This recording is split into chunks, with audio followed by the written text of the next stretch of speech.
don't have another power bike race this afternoon, so fingers crossed the next, where are we, 9, 10 races, whatever it is we've got left, are all going to be nice and smooth.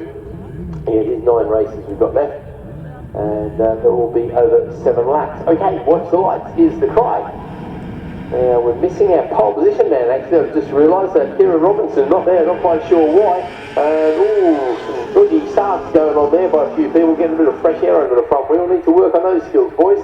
1, 2, 3, 4, 5, 6, 7, 8. Looks like we've got 8 races there. So I'm going to let them disappear up towards them. Not sure who's got the jump there. It might have been Albert Hall from the middle of the front row. As we get the, we're missing Bruce from this race as well. It was Albert Hall that actually down in Park Corner for the first time. Did you say Bruce Dunn is not there? Bruce Dunn is definitely not there, because I recognise his bike very easily, so I'm not sure what's happened to Bruce. He was going a bit slower than I would have expected in the last race, so I don't know if it's mechanical or maybe Bruce is just out to play and he wanted to give it a bit of a go. So they've all got underway in the 2T5 Open 500 class as well. So Albert, who has spent most of this weekend finishing in 3rd place for, unfortunately, the last race, he DNF'd in the last race, so he's definitely got Sean Crone came past in the lead of that, and it looks like Katie Griffiths just maybe tried to have a go up the inside the Park Corner. We will find out who heads for Park second when the time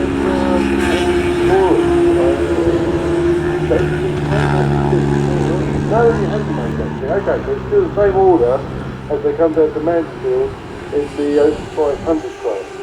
On the Open 500, you're going to have some back marks to play with. You can see one of the Rookie600s going at, shall we say, enormous pace in the track day group. I think is the right way of saying that.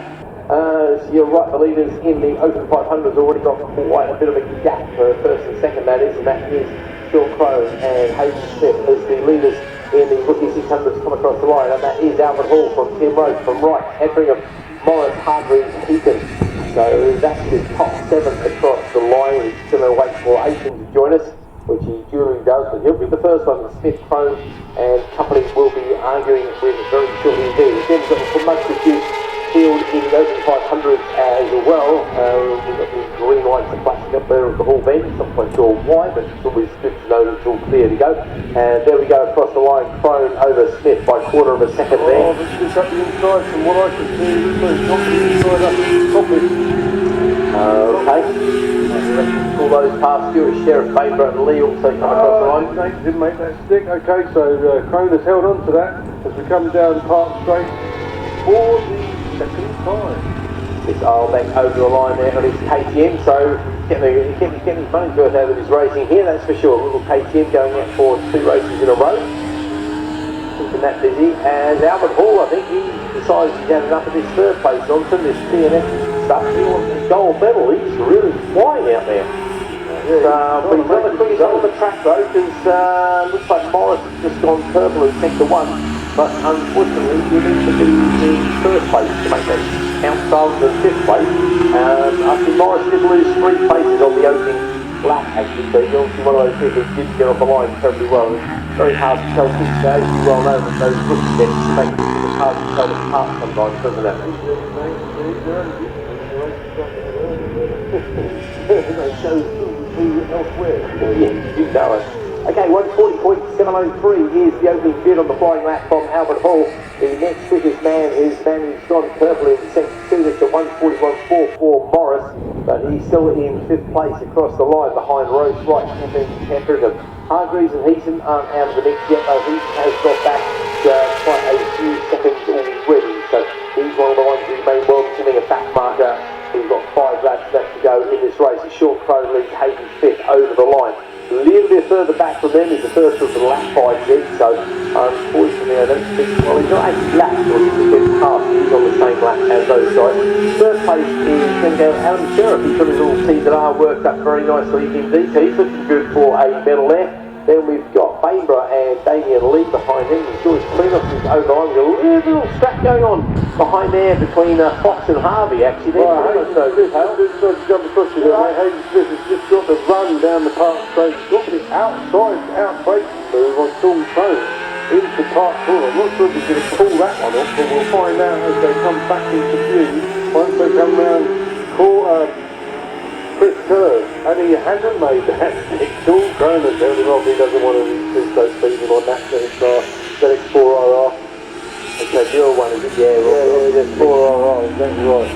Yeah, lovely little I thought about buying one of those actually. Yeah, I know about it. Funny enough, I was talking to a good friend of mine, who's a good friend of the Kawasaki dealer, Captain Walker. Yeah. And it's awfully speculating that actually the price of those will drop very rapidly in the second-hand market, because there'll be a lot of people, middle-aged people like us, or so elderly people like us, going, oh, well, I want one of those, that reminds me of my youth, that was a good little pocket rocket, and then they'll ride around and go, these things are really slow, compared with like a model 600 or something like that even. And they'll go, you know what, this is as good as I was hoping it would be. So he was expecting, and so he's coming from the Kawasaki era, who knows what he speaks, expecting there to be a glut of them very quickly, and the second-hand price would fall through the floor. I don't know if that has happened at all, so I haven't looked at it, but I thought about what he was saying.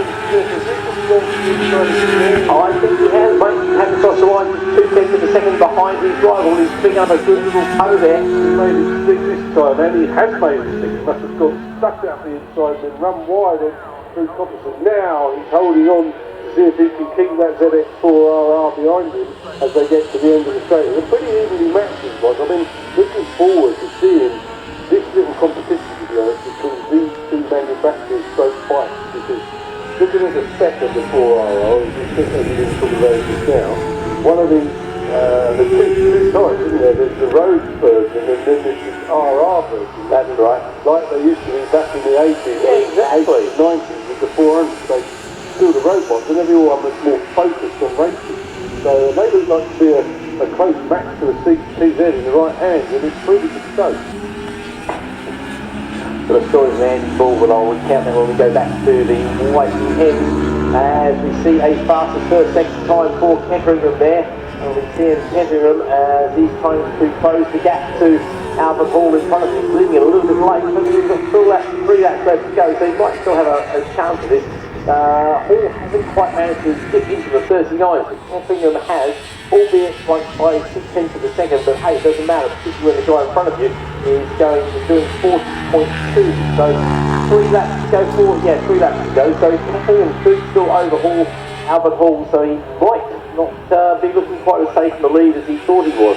Roche and Wright also going PBs on those laps, and I think it's because they're trying to have their own little battle there with Morris also in the lead to the 41s as well there. So Smith is taking over the lead now, and goes past. And just got his fastest lap of the race. Yeah. And so does Crone. So Crone hasn't given up on this, and it looks that way because the gap isn't that much bigger as they go down the Park Straight here. Damien Lee across the line there, and yet they're putting the slow 600 behind them as well, as is Pete from Peanut and Bainborough. Still on the same lap as the leaders, of course. That's the advantage of having the start and the split grid, but I think the top 600s are coming very rapidly indeed. Let's see, he's doing well in the first half there again. Ketteringham looking good. Ketteringham, we're going to keep an eye on this battle, mate, because this could well be going down to the wire. They're going to come across the line now. There's only 2 laps left. Right, here comes Albert Hall. Yeah. But he's across the line now, and he does a 40.7 behind him with a 39.8. So basically a second faster. That is going to be Ian Ketteringham. So he's got the gap down to 1.8 seconds, going a second quicker, and there's 2 laps left in the race. So do the math, as our American friends like to say. It's looking good for Ketteringham, of course. No, he won't update it. What a problem. First problem there, mate. Right, Morris ahead of Wright as well that time round too. No, 67, yeah, he's right, mate. 1.8 to the guy, but you never know. Well, it's going on. All the way back on. You are going, well, actually 0.9 of a second now. I analyse it a little bit closer. So actually, 1.8 seconds if you're going 0.9 quicker, but you could be side by side across the line. So there's a theory about it. We're not running the handicap race. We're not Dave Stewart. Do you ever do one of the handicap races that Dave used to entertain us with? Well, it's funny, it's a trophy it is. The Ricard Trophy. Oh, the Ricard Trophy, yeah, that's still presented at the annual TV Royals. Yes, fair enough. Right, I'll tell you what, I have another little scrap going on here as well, because Damien Lee is catching out in the Sheriff at a great rate of knots. That is actually, that is actually the second in the Open 500 two-stroke division as well. There's no Bruce Dunn in the field. There's some medals up for grab, and to be fair, Damien went 1.2 seconds quicker that particular lap over Adam, but he's only a second behind, so they'll be up with you now, I think, so you'll be able to see that. Behind now, that's got to be about 0.6 of a second. Okay, I'll tell you what, the gap has closed, mate. You're going to see this one very shortly, because they've just gone up through Coppers. That's the whole Kettering battle. It's down to 0.3 of a second, so he's pulled a second and a half out of it. He gets the best drive out of here. And it does look like Ketteringham has got a better drive there. Sorry, Morris got a better drive there, but I hope not not. enough. We'll wait and see. The Hall and Ketteringham at the sharp end we need to worry about there, mate. Morris is in third place, but he's 7 seconds back. He's arguing with Wright. It was Roche who lost that badly. No, sorry, it gets very confusing with your invest, mate, doesn't it? And I have my feet in the wrong place. Okay. No problem at all. Keep an eye on that Sheriff and there is an outbreak down into Mansfield, and the timing is perfect. If he makes this stick, then he's got the back markers right in front of him. As we said before, if you get to the back markers first, you've got a better chance of getting through them and then leaving the debris, not necessarily real debris, but the drivers that are going all over the place from the back markers. Okay, I've got four, I don't know if I've got two back markers or I've got four buttons. It's very confusing here. I think it's the two black bikes who got past the first back marker. I'm not quite sure what the order is, because both look quite flat. Okay, well, we're going to have to leave the timing screen to do all the hard work here. Nobody doing any purple, this is very quick split times in the first half. They're all yellow.